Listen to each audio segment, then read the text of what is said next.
नमस्कार, ज्योग्राफी के online classes में आपका स्वागत है।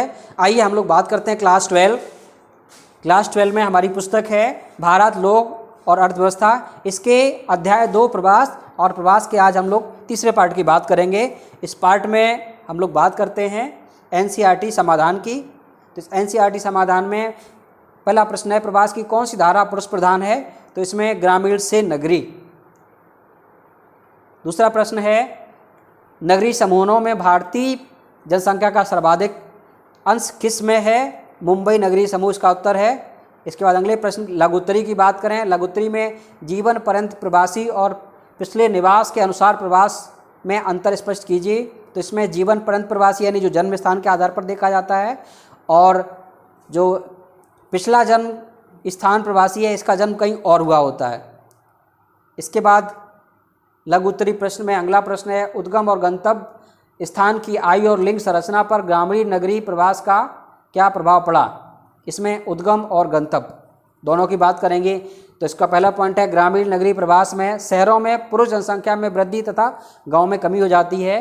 गांव और शहरों में लिंग अनुपात में परिवर्तन। शहरों में पुरुषों की जनसंख्या अधिक, गाँव में महिला, बूढ़े और बच्चों की जनसंख्या अधिकता होती है। ग्रामीण क्षेत्रों में युवा, कुशल, दक्ष लोगों का प्रवास होता है, जैसे उत्तराखंड, राजस्थान, मध्य प्रदेश, पूर्वी महाराष्ट्र। और इसके बाद दीर्घ उत्तरी प्रश्न की बात करेंगे। तो इसमें हमारा पहला प्रश्न है, भारत के अंतर्राष्ट्रीय प्रवास के कारणों की विवेचना कीजिए। तो इसमें एक कारण है, पहला व्यापार, सेवा, उच्च वेतन, सुविधाएं। प्रवास के चरण, प्रथम चरण जिसमें औपनिवेशिक काल, कृषि मजदूर, गिरमिटिया मजदूर गए थे। दूसरा पॉइंट द्वितीय चरण जिसमें नूतन काल, व्यावसायिक, शिल्पी, व्यापारी, फैक्ट्री मजदूर। तृतीय चरण में तीसरी तरंग डॉक्टर, अभियंता, प्रबंधन परामर्शदाता, वित्तीय विशेषज्ञ, शिक्षा और ज्ञान आधारित प्रवास हुआ था। और इसके बाद हम लोग बात करते हैं प्रवास के प्रभाव सामाजिक परिणाम की। तो सकारात्मक और नकारात्मक दो प्रभाव अपने पढ़े।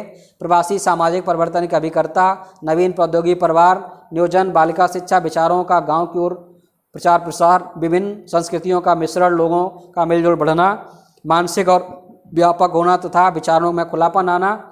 और वहीं नकारात्मक की बात करें तो गुमनामी के कारण अकेलापन, प्रवासी समाज का अकेले पड़ जाना, प्रवासियों में निराशा, हताशा की भावना के कारण अपराध, नशीली दवाओं का सेवन इत्यादि बुराइयां। और अगर हम जनांकीय परिणाम की बात करें तो इसके सकारात्मक में जनसंख्या का पुनः वितरण, ग्रामीण जनसंख्या का नगरों में प्रवास, अर्जित जनसंख्या के अनुपात में वृद्धि, नगरों में दक्ष, कुशल, अकुशल श्रमिकों का आगमन। और नकारात्मक की बात करें तो ग्रामीण क्षेत्रों में कुशल व योग्य श्रमिकों का प्रवास, गाँव एवं शहरों में लिंग आयु संरचना के अनुपात में परिवर्तन, जनांकीय संगठन पर प्रतिकूल प्रभाव। और इसके बाद हम लोग पार्ट 2 के उत्तरों की बात करेंगे। तो आइए इसके बाद हम लोग बात करते हैं पार्ट 2 में, जिनमें हमने आपको कुछ प्रश्न दिए थे उनके उत्तरों की बात करें। तो उसमें पहला प्रश्न था, सर्वाधिक अप्रवास किस राज्य में हुआ? इसका उत्तर है महाराष्ट्र। दूसरे प्रश्न की बात करें, सर्वाधिक उत्प्रवास किस राज्य से हुआ? इसका उत्तर है उत्तर प्रदेश। इस तीसरा प्रश्न था, सर्वाधिक अप्रवास किस शहर में हुआ? इसका उत्तर है मुंबई। इसका अगला प्रश्न था, पुरुषों का प्रवास का मुख्य कारण क्या है? तो इसका उत्तर है आर्थिक कारण, इसमें रोजगार के बेहतर अवसरों की तलाश। इसके बाद अगला प्रश्न था, आंतरिक प्रवास की 4 प्रमुख धारा कौन कौन सी है? तो ग्रामीण से ग्रामीण, ग्रामीण से नगरी, नगरी से नगरी, नगरी से ग्रामीण। अगला प्रश्न था, अंतर्राज्यीय और अंतर्राज्यीय दोनों में थोड़ी दूरी के ग्रामीण से ग्रामीण प्रवास की धारा में जनसंख्या के किस वर्ग का सर्वाधिक प्रवास हुआ? तो महिला, यानी विवाह के बाद महिलाओं का प्रवास हो जाता है। इसके बाद अगला प्रश्न था, किस राज्य में स्त्रियों के प्रवास का मुख्य कारण विवाह नहीं है? मेघालय। अगला प्रश्न है, भारत के किन 2 राज्यों में अंतर्राष्ट्रीय प्रवासियों की अच्छी मात्रा में विदेशी हुंडियां प्राप्त होती हैं? पंजाब और केरल। इसके बाद अगला प्रश्न है,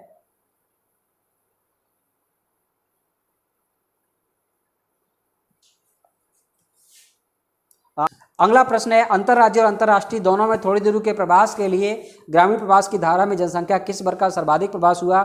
ये महिलाओं में प्रवास का प्रमुख कारण क्या है? विवाह। अगला प्रश्न है, अंतर्राज्यीय प्रवास में ग्रामीण से नगर धारा में सर्वाधिक प्रवास किस वर्ग का हुआ? पुरुष वर्ग। अगला प्रश्न है, हमारे देश में सर्वाधिक अप्रवासियों की संख्या किस देश की है? बांग्लादेश।